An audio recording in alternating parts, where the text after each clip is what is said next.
A very warm welcome to you. Many thanks for being with us on this week's edition of the program. We remain your source for all the latest happenings in the world of insurance. My name is Lucy Lube. You are welcome. On our lineup this week, first we bring you a rerun of excerpts from the exclusive interview with Mr. O.S. Thomas, Commissioner for Insurance, Nigeria. He spoke on a wide range of issues with our international correspondent, Faith Ugode, on the sideline of the 48th African Insurance Organization Conference and General Assembly in Nairobi, Kenya.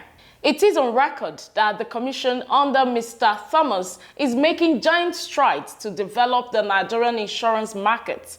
Let's take a listen.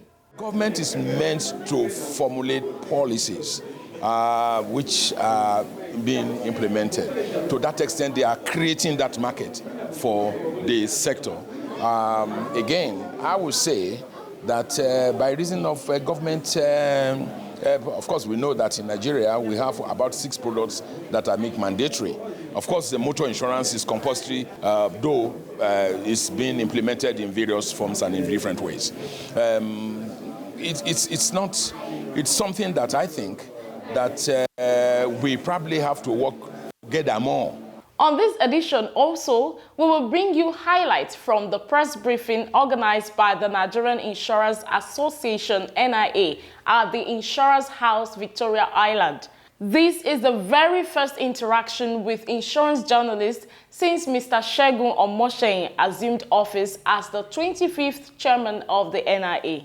Top on the agenda of the media parley was the new premium rates for motor insurance that was recently announced by the National Insurance Commission, NICOM. Let's check out excerpts. For private motor, I'm talking about third party now, there's an adjustment from 5,000 to 15,000 adjustment. And also in line with the circular, there was also a moderation on the premium on comprehensive policies. What we see with the adjusted rates in third-party premium is that this year we're planning at least to hit like 4.5 million.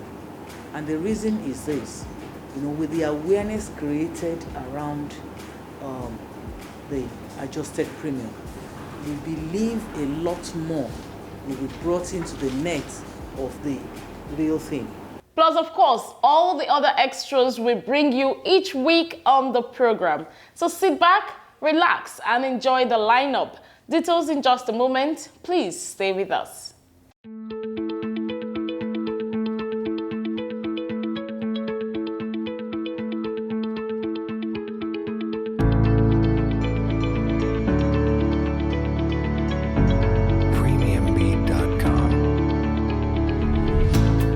All of us here, if there be anyone that has not sent money home since you got here, not to your wife or husband, is there anyone who has not participated in somebody's misfortune by trying to elevate the suffering of those places?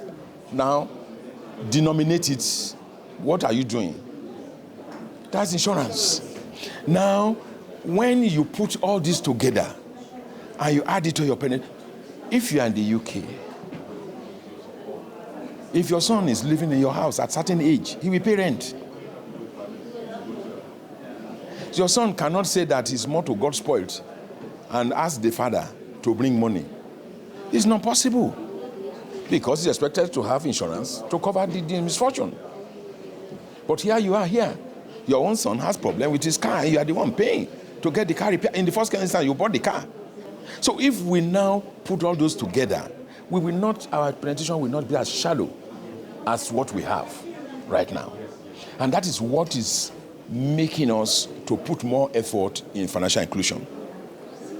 Because financial inclusion is not about corporate account. You know why our penetration is still as high, even though low? It's because we are riding on corporate accounts. If we are to look at individual accounts, I'm talking of retail accounts. We will not be talking about 0.3. It will be totally insignificant. But we are larging, you can imagine what an NPC brings to the book. You can imagine what even though we are still operating less than what we should in those directions. Look at the major accounts. Look what they are bringing to the table. If you remove those corporate accounts, you do your arithmetic and see where we are with respect to the GDP. So all we need to do is to encourage, those how to mop up and transform this individual liability into a corporate liability. And one thing I have been saying is that we have not been able to communicate the benefit of insurance to the public. I got a call up there, and somebody was telling me, I'm not going to give the details here, but it's sad if you hear about it. Very sad. I'm talking something that is of national interest. The person who called me has just been moved there as the head of insurance and was telling me what he discovered. He's saying he's coming to see me immediately when I get back to Abuja. It's sad. These are something that is of state concern, of local government concern. What do you make of it? So, but we have not been able to let the public know the benefits of insurance. Why will I call for relations when the husband dies to come and look for school fees? I know the number of people I'm paying school fees in my community. Why? Shouldn't somebody have arranged for that? We must begin to talk to people about it. And that is going to be the game changer.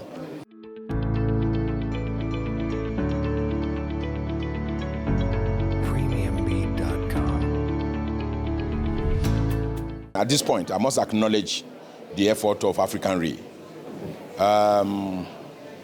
When some of us got into insurance many years ago, we were dealing with foreign reinsurers. There were things that the foreign insurers were doing, especially, before I became a regulator. I was a life insurance specialist. I was opportune to be trained by Mercantile and General UK. Oh, really? Oh, yes. I had an attachment with them. How? They were the one managing our reinsurance programs. They invited me. I didn't go for a course. I went for an attachment at no cost to my company then. I was with them for like 5 weeks. After the first 1 week, we had the theory. After the second one, they gave me a table. I got my own table. Like a normal worker, they were passing files to me. So, when I was coming, some of the manuals they gave me when I was leaving, I still have them till today. Operational manual. Now, African Re is doing so much in building capacity.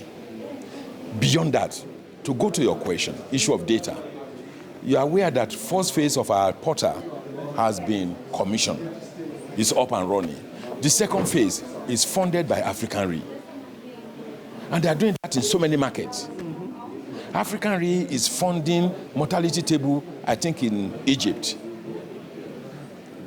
All this one will culminate to data reliability.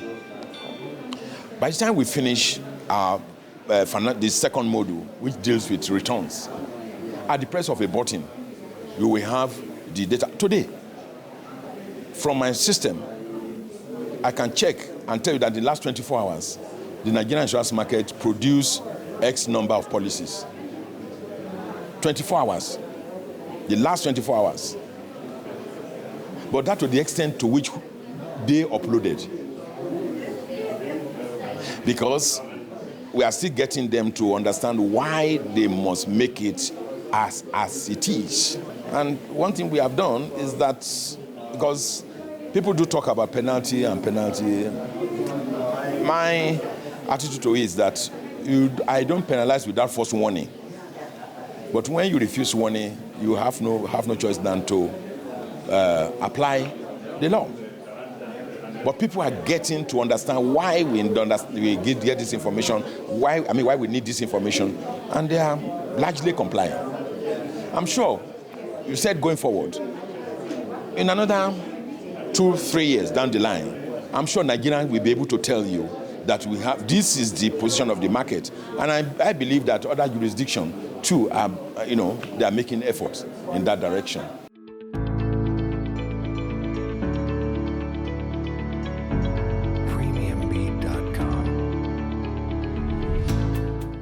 As we advance in technology, you will realize that this thing you talk about, privacy, is no longer private as we think.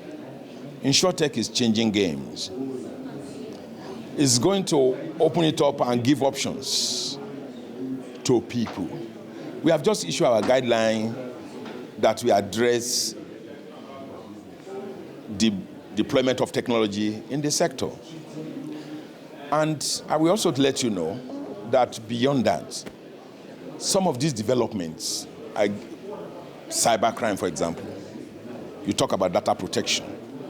For us as the Commission, we have engaged, in fact it's mandatory, government makes it mandatory for us to have this data protection carried out from time to time. We have instituted that and it's working well for us. But with respect to the market, we are starting a sensitization program in 2 dimensions. The first one is for the operators to protect their data. Mm-hmm. The second one is for them to see the opportunity by offering cybercrime policies to institutions. Mm-hmm. So the awareness, we are partnering with one of the companies in Canada. They are going to, a sensitization program is going to start very soon. I think we are starting, I think it's in August or so. We're going to, put them together. They're going to, we're going to listen and, talk to them. So we pull out what we can make of those, training. I think it's a 2 days program that we have for them in Lagos. But collaboration has, it's important in a service-oriented industry like insurance. We need to collaborate more. We need to talk to each other more. We need to work together. And that is what we are projecting.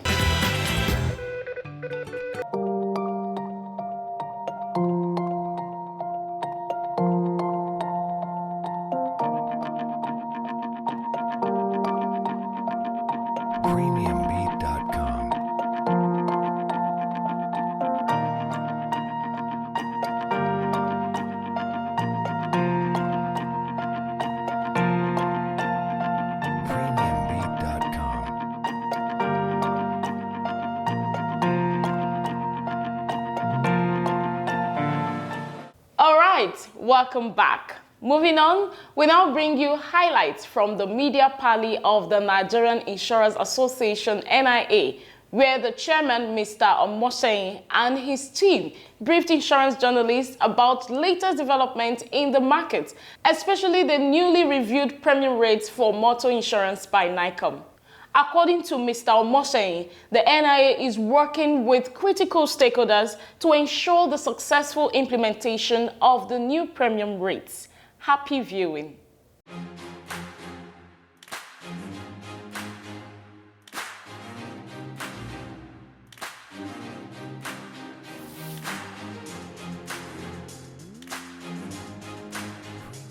For private motor, I'm talking about third party now, there's an adjustment from 5,000 to 15,000 adjustment. And also in line with the circular, there was also a moderation on the premium on comprehensive policies. Now what we've seen, the circular has actually streamlined that to a minimum, right? And I'm emphasizing that a minimum rate of 5%, including all discounts, rebates, and what have you. But the minimum should be 5%, not less than, but it can be more than, right? Depending on the loss experience, and whatever other underwriting considerations that might come into play in the process of underwriting.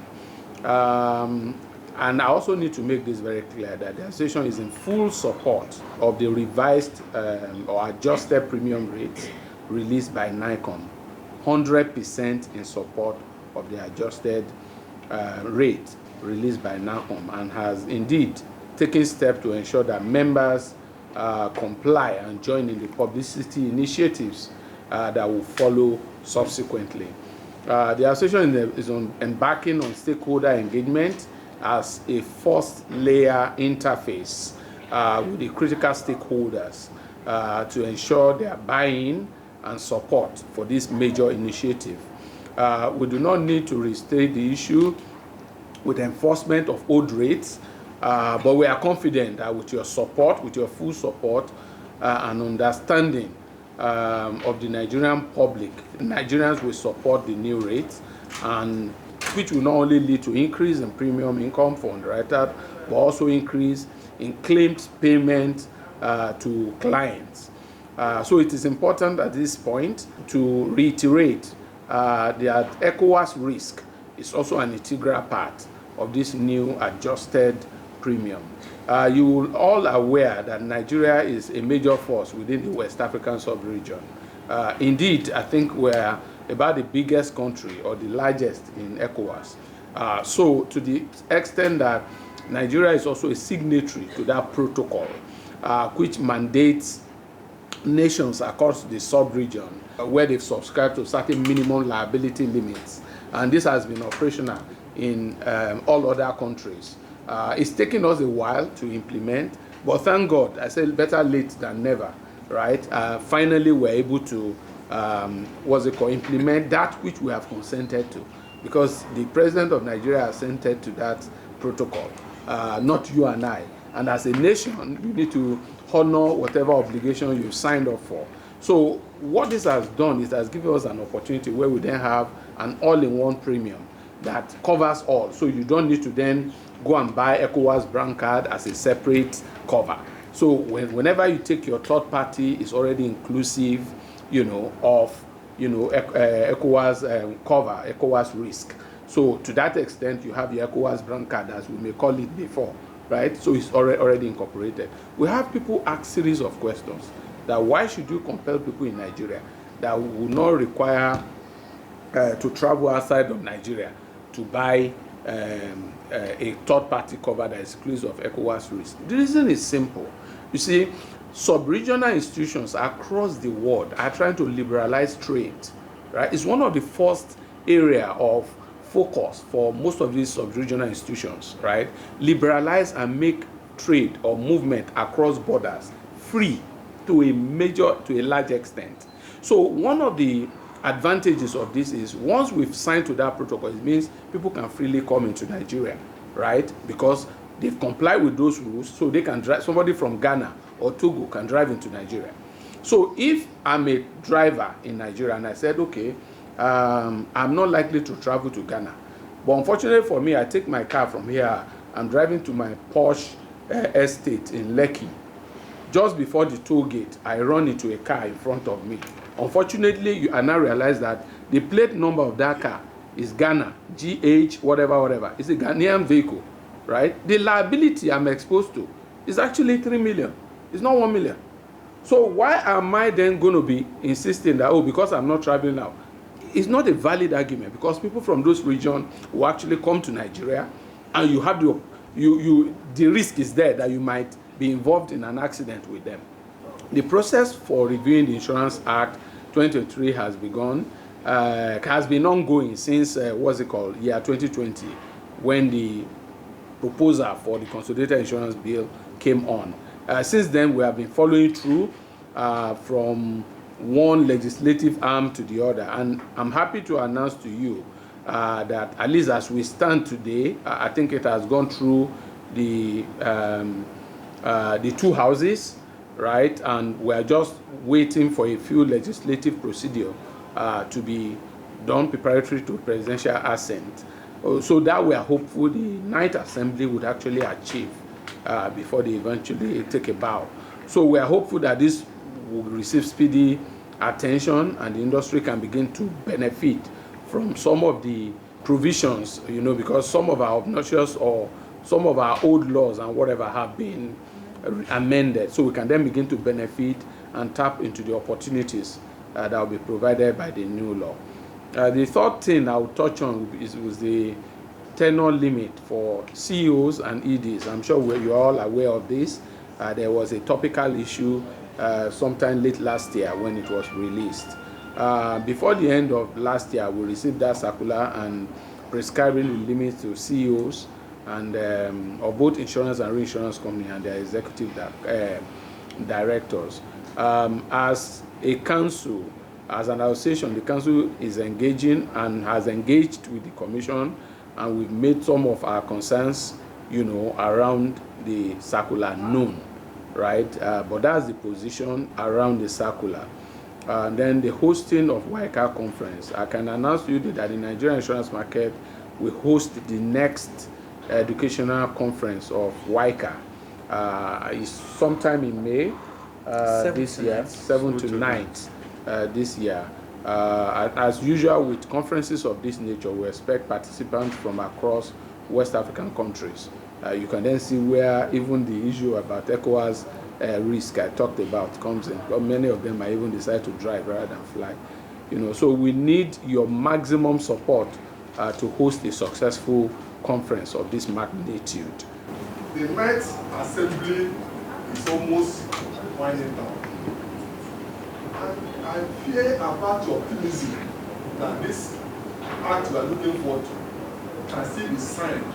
If there is something you have done to ensure that this thing is done, at least for now, they have done a break.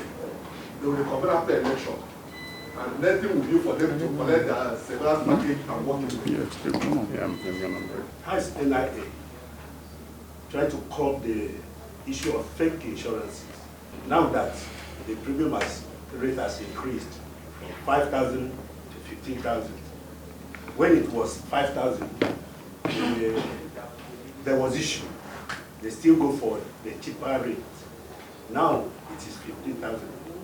How do you intend to cope with this? You said you have discussed with NICOM on the directive on tenure of CEOs. You didn't tell us what you have agreed. I don't know if the association is looking towards going to the licensing office, because LASMA office resides in road safety, and that's where these licenses are purchased. Maybe you have to do a visit, but most of those insurance are sold there. I've seen so many, including old hacking insurance. I honestly align with your thoughts, with your apprehension. But the reality of things also is we know the speed we've gained in the last couple of weeks and months before the break.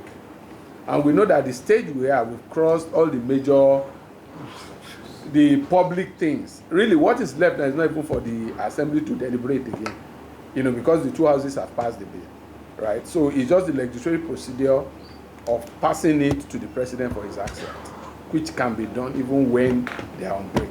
So clerks of the house don't go on break. I hope you know. Yes. So the administrative head is typically the clerk of the house, right? Which are where the bulk of the work, which is the administrative work that is left. And so the people that will do them are very much in all honesty, just to answer your question simply, we are very optimistic that we will receive this. Our position strictly is to align with the directive of the Commission. However, there are a few concerns we had, definition around the EDs, which we have put forward. Honestly, it's the prerogative of the Commission, whether to accede or to consider what we've put forward. So it's not a question of you are accepting or you are not accepting.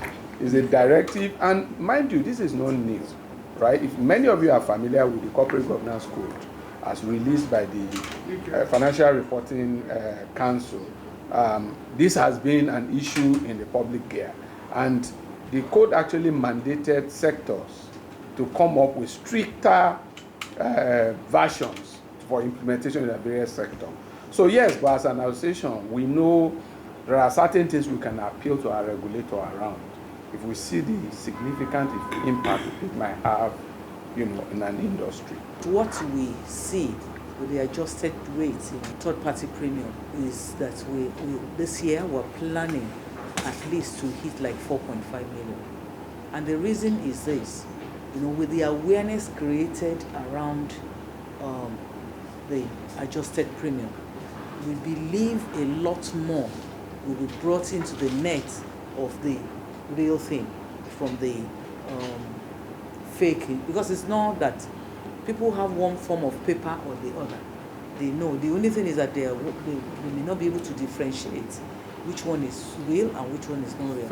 So with our collaboration with the enforcement agencies, with your own being out there, telling them that this is the difference between the real thing and the fake one that you're going into, we believe this creation of awareness and information out there over the years is going to bring in a kind of result that maybe we have not even witnessed. We have been on air, and the person that was anchoring the program after the program was like, is it really real? You know, and so you can imagine it's not even people, the enlightened ones, they just think it's the paper that I need to have. Yeah. But with all the noise that you are making, that we are making, and that everybody is saying together, you know, I believe we are going to be able to get more. That's our time on the program this week. Many thanks for being a part of it.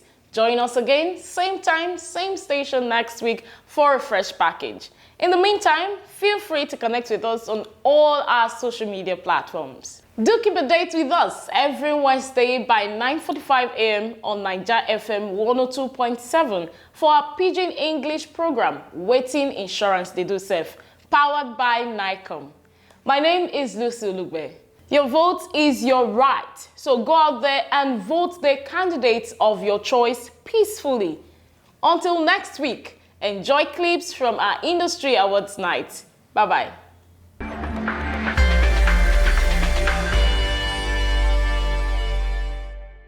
To be man for this country hard. Well, I don't know where Bobrisky try run. Enough feet. So certain women now call they want to do men work. And they see some women and they try to be tomboy. One will try since why them see? They try to be man. Nigeria lawyer and they let her know say she do man, she don't come.